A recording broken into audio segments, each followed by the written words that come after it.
Beautiful west slope cutthroat here. This is Kyle Roush with 406's Fly Fishing Guides.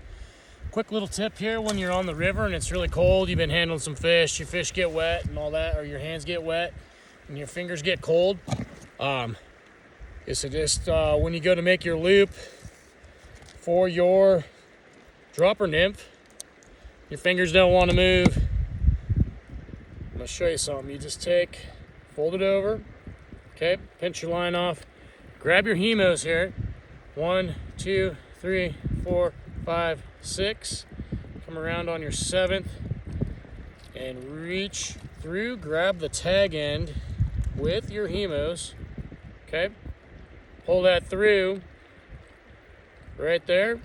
Now if you look, you got yourself the perfect little loop. Take that, go right over your bend on your hook, cinch it down, you're good to go. That's the tip of the week with Kyle Roush here at 406 Fly Fishing Guides. Happy fishing.